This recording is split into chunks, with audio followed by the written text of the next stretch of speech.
অসম কুম্ভৰ প্ৰতিষ্ঠাপক চিফু ৰাজকুমাৰৰ স্বীকৃত সম্পন্ন। তেখেতে ইণ্টাৰনেশ্যনেল এজন ভাল সমৰকলাবিদ আছিল। তেখেতে ইণ্টাৰনেশ্যনেল গ'ল্ড মেডেলিষ্টো আছিল। এসময়ত কুম্ভৰ জগতখনত দপদপাই থকা গ্ৰেণ্ড মাষ্টাৰ চিফু ৰাজকুমাৰ দীৰ্ঘদিন ধৰি জটিল ৰোগত আক্ৰান্ত হৈ গুৱাহাটীৰ বি বৰুৱা হস্পিটেলত চিকিৎসাধীন হৈ আছিল আৰু সোমবাৰে বিয়লি তেখেতৰ দেহাৱসান ঘটে।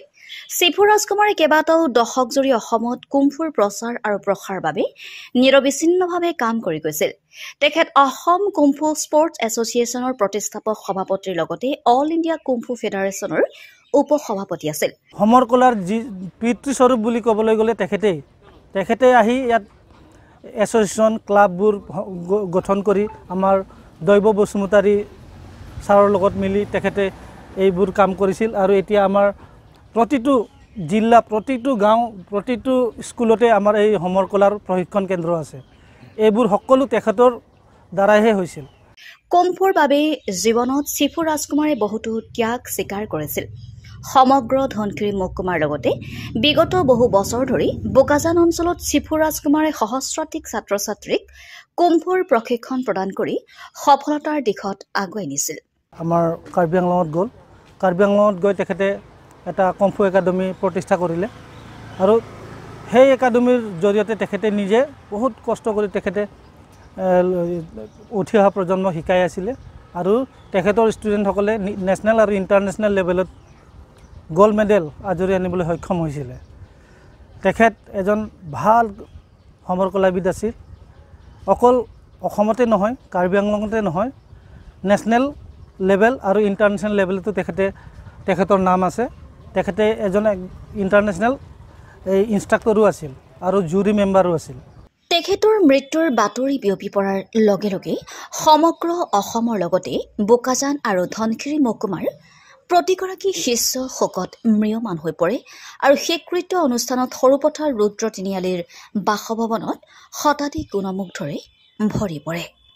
আমাৰ মাজৰ পৰা বিদায় ল'লে যিহেতু, কিন্তু তেখেত বিশেষ বেমাৰত অকণমান ভুগি আছিলে আজি প্ৰায় 5 মাহ ধৰি। কিন্তু তেখেতৰ প্ৰথম যিদিনাখন তেওঁৰ আৰম্ভণি হয় বেমাৰ, তাৰ আগদিনাখন তেওঁ মোৰ লগতে আছিল। গতিকে তাৰ পিছতে তেওঁৰ প্ৰথম ডিঙিৰ বিষ হৈছিল, ডিঙিৰ বিষৰ পৰা হাতৰ বিষ। তাৰপিছত তেওঁৰ ডিমাপুৰত ট্ৰিটমেণ্ট ল'লে, তাত ফলাফল নাপায় যোৰহাট গ'ল, যোৰহাটতো তাৰ বিশেষ ফল নধৰাত গুৱাহাটীলৈ নিলে। আজি সেই 5 মাহ দিন ধৰি তেখেতে সেই বিশেষ বেমাৰটোৰ ভুগি আছিল।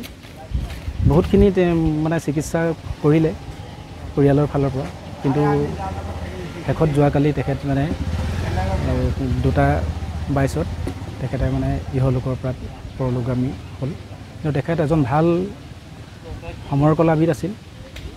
তেওঁৰ সেই ক্ষেত্ৰত বহুত অভিজ্ঞতা আছিল। আজি তেওঁ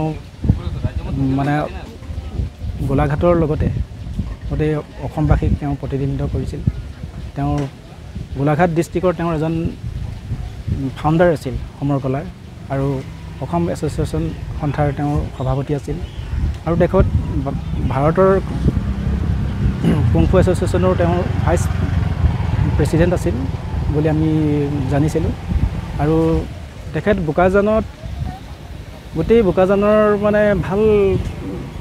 ভাল খেলুৱৈসকলক তেওঁ আগুৱাই নিছিল। তেখেতৰ এই সমৰকলা শিকি বহুত ল'ৰা ছোৱালী কিন্তু ডিফেন্সত চাকৰিও পাইছে। গতিকে আমি ভাল এজন সমৰকলাবিদক আজি হেৰুৱাবলগীয়া হ'ল। সেইকাৰণে আমি আজি গোলাঘাটবাসী তথা বোকাজানবাসী আমি সকলোৱে তেওঁৰ এই মৃত্যুত আমি বহুত মৰ্মাহত হৈছোঁ।